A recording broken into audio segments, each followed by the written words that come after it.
Governor Chris Christie accused of playing dirty politics in New Jersey. I was told this was a traffic study. We'll debate how this so-called scandal stacks up to Hillary Clinton's role in the Benghazi cover-up. What difference at this point does it make? Potential presidential candidate caught up in scandal. Chris Christie in crisis. A big problem for a man with big ambitions. Is the media's obsession with a traffic jam in New Jersey just a smokescreen to divert attention away from this new tell-all book about the president? Our friends from the Five drop by to respond. Cops say this brutal knockout assault was nothing more than harassment? And the White House spends your hard-earned tax dollars on this global warming propaganda video. The fact is that no single weather episode can either prove or disprove global climate change. Our great American panel tackles the day's most outrageous videos. Inequality and lack of upward mobility. Transitional Living Fund. We call these communities promise zones. Expert wordsmith Frank Luntz goes in-depth into the left-wing lexicon of Democrats. All of that plus Brent Bozell's weekly review of the most outrageous examples of media bias. Hint, Chris Matthews is on this week's list. Hannity starts right here, right now. And welcome to Hannity. The mainstream media hoped it would be a real juicy story to lead their liberal newscast. The Democrats, they wish it would be his demise. But New Jersey Governor Chris Christie and his administration's involvement in the closing of a couple of lanes of the George Washington Bridge that led to a traffic jam back in September does not compare to the scandals that are plaguing the Obama administration. Now, you're not going to hear this in the mainstream media, in particular, the Benghazi cover-up. Let me explain why. Earlier today, just 24 hours after learning that one of his top aides was involved in ordering lane closures over some sort of political revenge, Governor Chris Christie came out and he did what any leader should do when they discover improper behavior in their ranks. I come out here today to apologize to the people of New Jersey. I apologize to the people of Fort Lee, and I apologize to the members of the state legislature. I am embarrassed and humiliated by the conduct of some of the people on my team. Think of that those words, I apologize. Now, that's a phrase that nobody in the Obama administration seems to know. They never say it. For example, remember when then Secretary of State Hillary Clinton was pressed for answers about what she knew and when about the Benghazi terror attack? Remember, that attack led 4 Americans dead. Here was her response. The fact is, we had 4 dead Americans. Was it because of a protest, or was it because of guys out for a walk one night who decided they'd go kill some Americans? What difference at this point does it make? It makes a big difference, but that's not all. That's also another key thing to point out here. Governor Christie had the moral courage in this situation to actually let heads roll. Watch this. This morning, I've terminated the employment of Bridget Kelly, effective immediately. I terminated her employment because she lied to me. Now, that's not what happens when you work for President Obama. Now, after the Benghazi terror attack and Ambassador Susan Rice misled the American people, well, she went on 5 different Sunday shows to blame the attack on a YouTube video, which, by the way, wasn't true. And this is what happened to her. Put simply, Susan exemplifies the finest tradition of American diplomacy and leadership. So thank you, Susan, for being willing to take on this next assignment. I'm absolutely confident that you're going to hit the ground running. She got promoted to become Obama's national security advisor. Now, that would be like Governor Christie promoting his fired aide to be the next New Jersey Commissioner of Transportation. Now, the bottom line, the administration holds no one accountable, not when it comes to the botched Obamacare rollout, the IRS enemies list, the NSA spying scandal, and remember Fast and Furious? Well, that controversy, nothing happens there. So they may want to rethink this attack on the New Jersey governor. Joining me now with reaction from the American Center for Law and Justice, Jay Sekulow, former Pelosi and Obama advisors. Ellen Pauls is with us. Ellen, as we look at Susan Rice wasn't fired, nobody was fired over Fast and Furious, $600 million, 3.5 years, the botched rollout of Obamacare. Kathleen Sebelius is still there. Eric Holder's there. Do you think any of these people and any of these scandals in the administration should have been fired?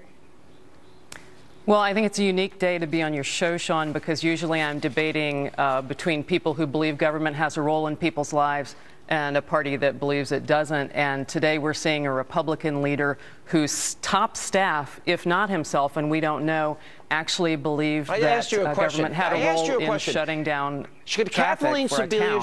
I'll go one by one. Should Kathleen Sebelius and her incompetence over $600 million and 3.5 years in the website, is that reason enough to fire her? I don't think Kathleen Sebelius should have been fired. And I think Eric she's doing a Holder good over job. Fast and Furious, he shouldn't have been fired. We have a dead border agent. We gave guns to drug dealers and gangs and murderers and kidnappers. He shouldn't have been fired?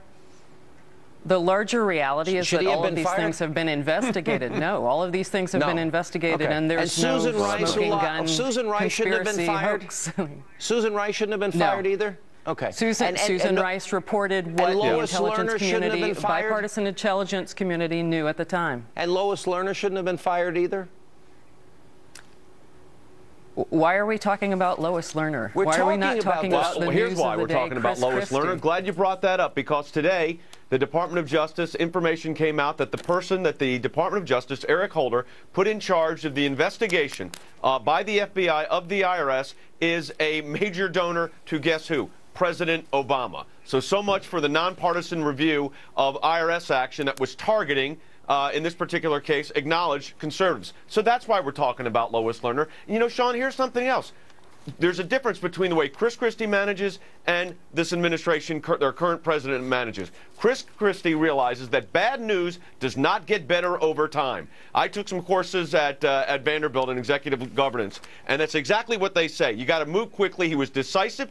He held those accountable, responsible. He took immediate action. The president, his response is to promote the people that caused the problem. Hey, Jay, that's the difference between their leadership styles. And to make Christie's actions a literal federal case is absurd. Governor Christie took action after emails revealed how culpable his administration was. Yeah, well, as soon as he found out, within 24 hours, boom, done. All right, look, but here's the difference. He went any quicker than that. He met with them, gave him 1 hour to respond. If he didn't get response, he took action. Exactly what he did. Vanderbilt would say textbook perfect. I've been very critical. That's how you lead. I've been very critical both on radio and TV of Governor Christie, Jay. He fired people here.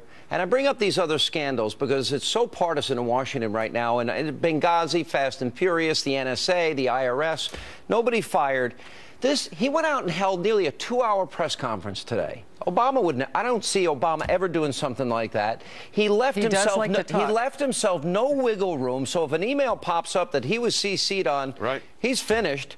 I thought it was a pretty ballsy move and really refreshing to see a politician take responsibility. Isn't that what defines the difference here? Of course. You know, Chris Christie, we should not forget, he's governor of New Jersey, but he was also a U.S. attorney.